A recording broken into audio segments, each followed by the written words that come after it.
As you know, the neuroscience is the science about neurology, about the brain and nervous system. And knowledge about this has been expanded enormously in the last decades. And actually one of the final frontiers where we haven't reached the task yet is to explain how does the consciousness work, and how do we act the way we act, and how do we socially interact. And having said this, I really find it valuable to have the book like this, The Science of Parenting, which shows us the link between the neural science, which is quite complicated, and with the everyday life. Because, you know, the way how we raise children is the way we influence their brain development and the way they are going to act as the adults. And when I was tackled with the neurology and developmental neurology in children, I was really happy to meet Jesper, because what he explains with the values, with the concepts, it fits very well into the knowledge of neurology.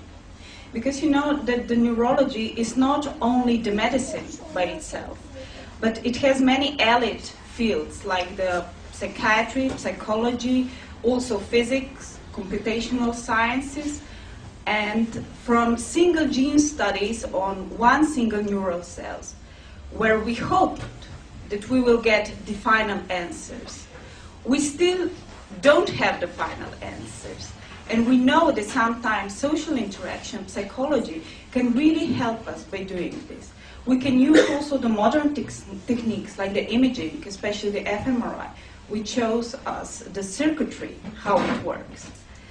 And by understanding the circuitry, the basics, we actually need to fit into our concepts the concept that Juul explains. It's just the way how we put the puzzle together and understand the acting and behaving of children as well as the adults. And I was really happy to meet you. Okay. Me too. I was really happy also when the neurosciences started getting seriously interested in normal everyday children and the early development of the brain, because the concepts, the values that I have been describing in all books, I think, but this last book is focused on four main values. Are values that have been developed not theoretically, but over 35 years of working with parents and children, and simply saying what is working, what happens if parents have conflicts with their small children, their teenagers, whatever. What can we do? How can the adults change their behavior in a way that these conflicts are solved in a more constructive way? On the other hand, it is very dangerous when we talk about human beings only to ask the question, what works? Because the fact is, when you are around children, for instance, and everything works. If you as parents, if you're convinced that you're doing the right thing, if you're very persistent, and if you're willing to punish your children over the first 3, 4, 5 years, then they will adapt to anything. Everything will work. So the questions we have to ask, and the questions that neuroscience is coming up with more and more answers to, is how and why is it working? What kind of a price does the child have to pay in order to function the way that the parents believe they should? Give you a very short example. one of the experiments in family life, especially parents with children, have been going on in Denmark for, I don't know, almost 20 years. It has also been going on a little bit in Slovenia. I'm sure there will be more.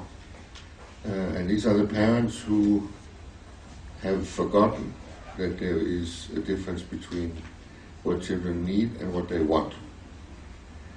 So they have this idea that to love my child, I only have to give my child everything he or she wants, whether it is material, emotional,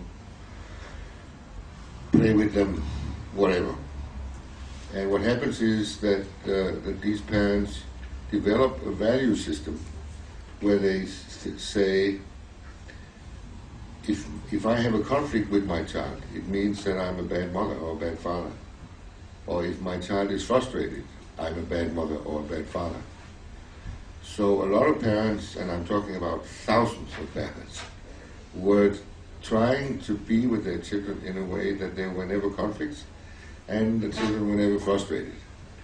And those of you who are parents, I'm sure can imagine that that is really hard work. You have to eliminate yourself. You have to be like a servant in your own home.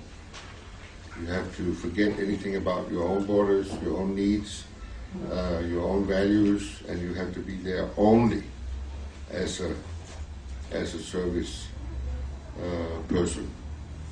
What we learned very quickly is that these children, when they become 2, maximum 2.5, they become socially impossible. What happens is that the friends and brothers and sisters and grandparents stop visiting the family because the child is such a nuisance and they want to be in the center all the time. And, grandparents would say she's spoiled, which in a way is true. Later, when they start kindergarten, we will see them as children who have lost their ability to empathize with other children. They're going around and they're pushing other children, or they're bossing other children, bullying other children, and they have no clue that this might hurt or this might feel bad or whatever to the other person. So the question was, how does this happen? How does a child lose the empathy that it is born with? And we could explain that psychologically, which I will not do because that takes about 20 minutes. But neuroscience came up with the answer and said, well, the thing is that in order for the brain to develop in a healthy way, so that this potential for empathy can be wired in the right way between the two parts of the brain, a child must experience frustration. And as most of you will know, that is not a big thing. I mean, children get naturally frustrated 100 times per day. But if there's always somebody around who wants to say, no, you should really not get frustrated, then it doesn't damage their brain, but it simply doesn't develop in the right way. Luckily, for those children, the brain is also a very plastic organ, which means it can change back, but it takes time. It takes 3-4 years. So the brain is possible. What we are learning is that the brain of children can do extraordinary things. 2-3-year-olds can learn Chinese.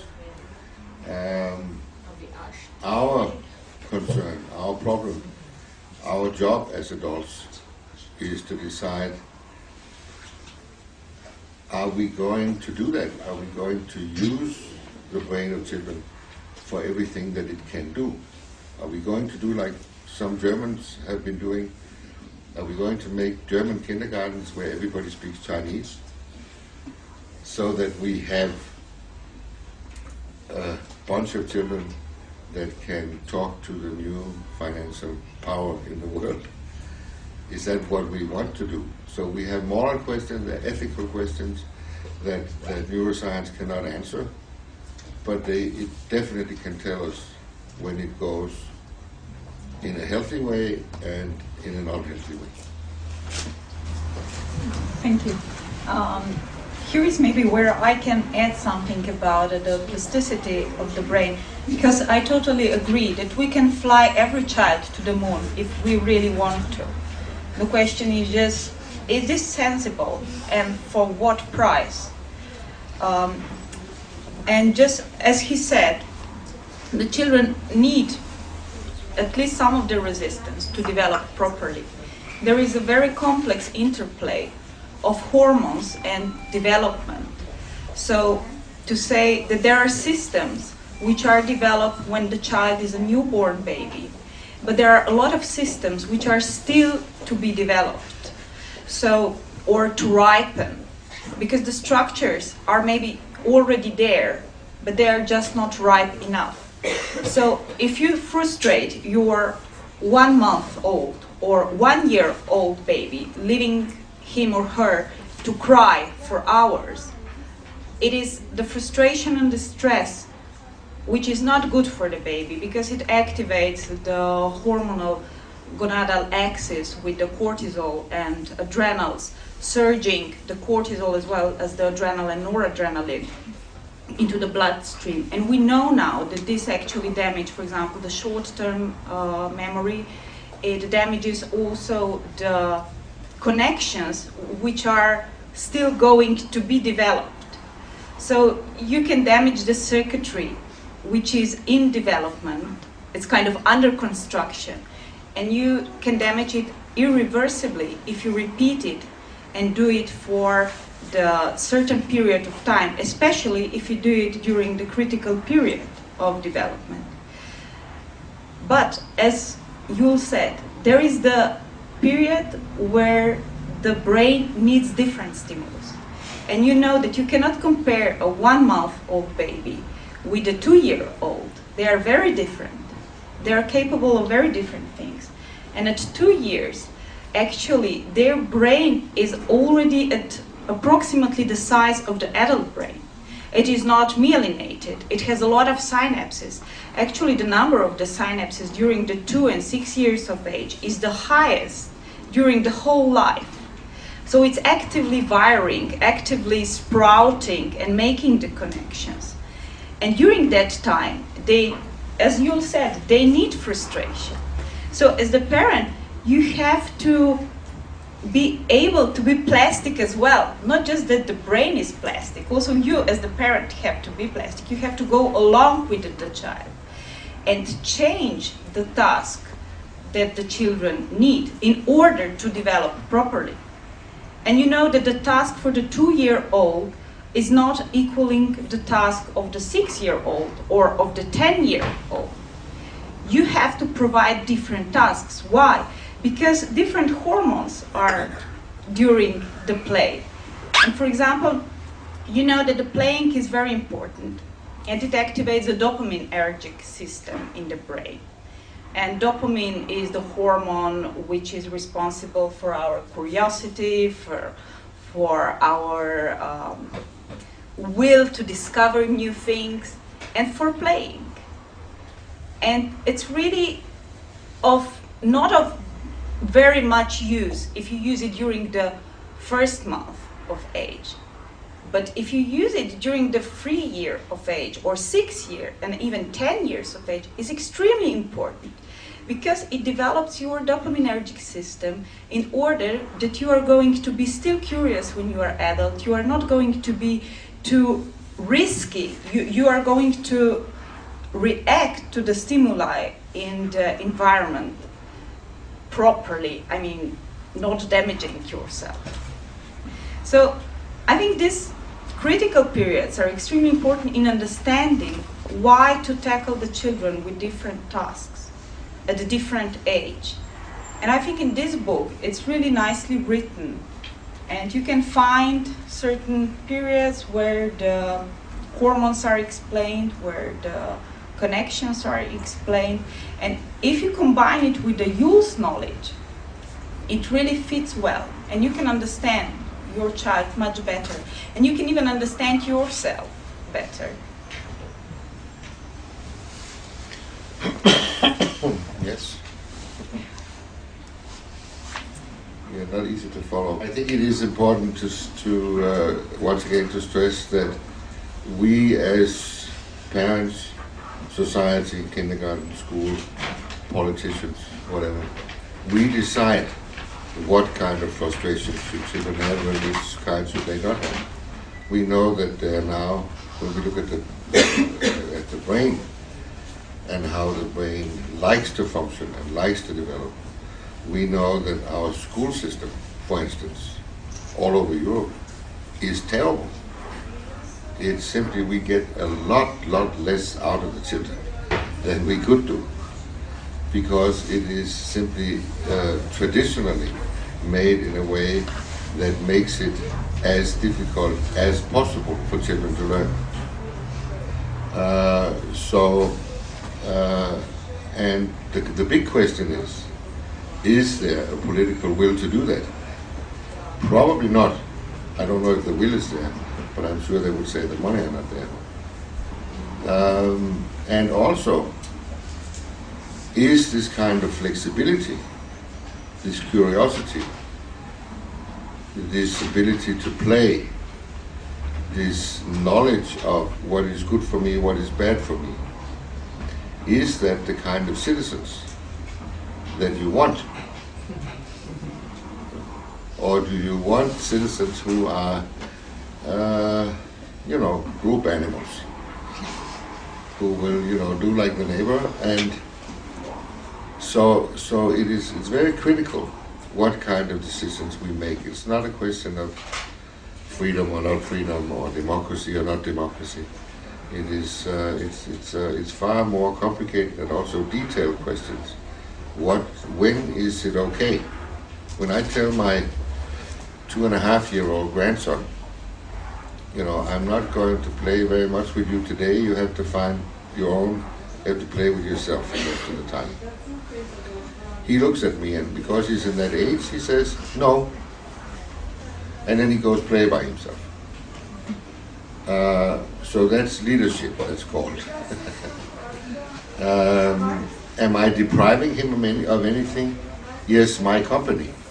Is that important for him? I don't think so. I think playing is more important.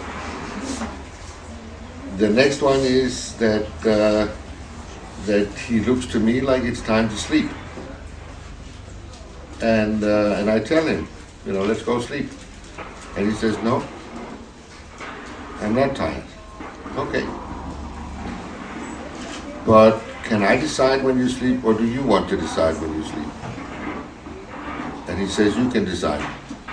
And I say, okay, I decide you sleep in 10 minutes. And he says, 10 minutes later, he doesn't want to sleep. I say, you made the wrong decision. You don't want me to decide, you want to decide for yourself. He says, I say, that's okay. Anytime you need me to get to bed, call me. And it takes 4.5 minutes and he calls me and says, I want to go to sleep now.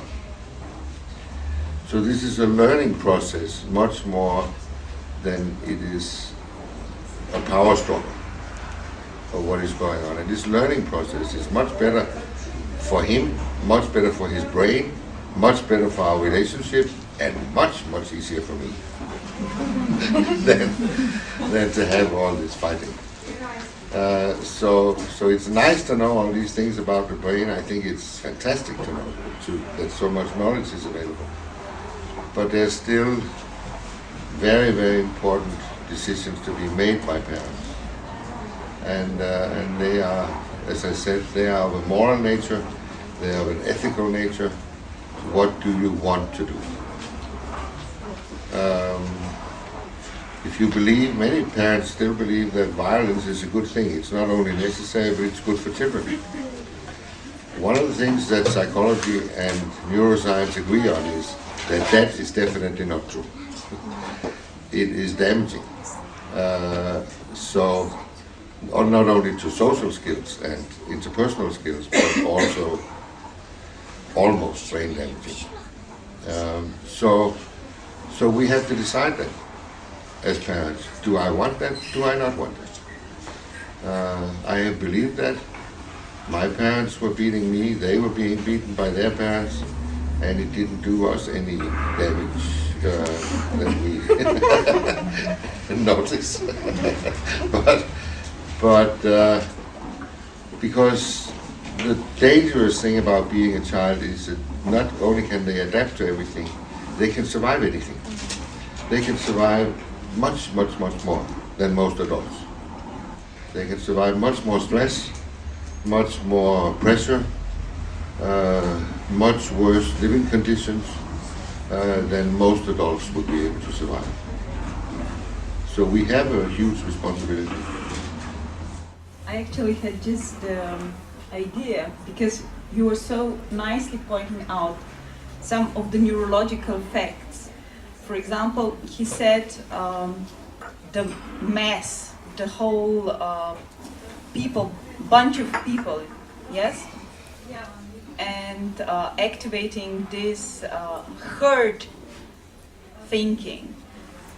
And what is interesting is that when we follow our herd thinking, we actually follow our brain, which is evolutionary, belonging to, I will say lower species, but I mean... The monkeys would not like that. Exactly, yeah. But when we follow the herd mentality, then we actually act like the 2-year-old children. Why? Because in 2-year children, their frontal lobes are not developed yet, or at least they are not very well developed, they are not very well wired. Their myelin is not there. And you know that the mass, the volume and the mass of the frontal lobe is going to increase into late 20s. There are some people who are late myelinizators and they get their myelin in frontal lobes only when they are 25 or 30.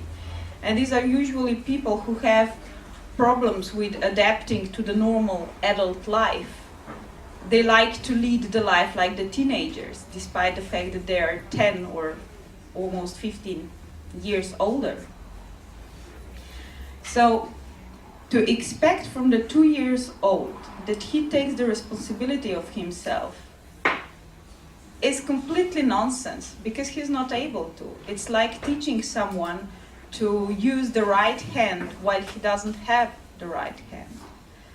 So to say this is where the adults are so important, because we do have our frontal lobes fully developed, fully myelinizated, and we can make some good decisions, and especially these are the decisions which are concerned with ethical principles, with moral principles, with our social interactions. And this is why this interplay with children is also so important, because we can provide for children some of the functions that they are not able to have them yet. But they will develop them if we treat them in the right way. Yes. Maybe also, if we talk about the teenagers, I think teenagers are also very, very interesting group, because there are 2 periods of time in 2 years old where the volume of the brain is almost the volume of the adult, as well as the number of synapses is so much increased, and the period during the teenagers where their myelin is increasing and their frontal lobes are developing. And you know that these are the groups the adults find difficult to work with, because at 2 years old they are stubborn, they learn how to say no, and they exercise no on you, and you don't like it, of course. And when they are teenagers, they exercise their frontal lobes as well by rebelling to you. It looks like they are rebellions. It's the way how they train their brain to be fully functional when they are 30 and more. But they need this training polygon to say. And usually the parents are the closest to be used. So I think maybe if you can tell us something about the teenagers, because it's really interesting how this interplay with their brain development and their social interaction really matches. Yeah, I think the good news from neuroscience is that when your teenager is rebelling or whatever you want to call it, you don't have to take it personally. That is the way it was meant to be. That is because their brain is developing. Although some of them look like they're brain dead, and they look like, zombies, and you're not able to contact them. Others are fighting all the time, and it is a time where we as parents are confronted with not only the results of our spending time and energy with our children, but also simply with the way they develop, as well as they develop their sexuality, which a lot of parents would rather delay for another 30 years. Their brain is developing also, and sometimes it shuts down. So, for instance, a lot of teenagers are not able to foresee the consequences of their actions. And this is not because they're lazy, it's not because they're stupid, it's not because they don't want to think about it. They're simply not able. They lost the ability. Like if you're very stressed, you lose your short-term memory. I told you 5 minutes ago. I know, but I cannot remember that you told me 5 minutes ago. So it's a brain thing, and it should say, closed for renovation for 2, 3, 4 years. Is there anything we can do about it? No. We can try to take care, as adults, we can try to take care of the mental health of ourselves and our children. So we can try not to impose ourselves on them. We can try not to make them wrong or whatever we make them because they are developing. But this idea that the rebellion should be controlled from the outside is, I don't know, it's wishful thinking. It's not really possible, unless you want to exercise and abuse your power, and you will very often find that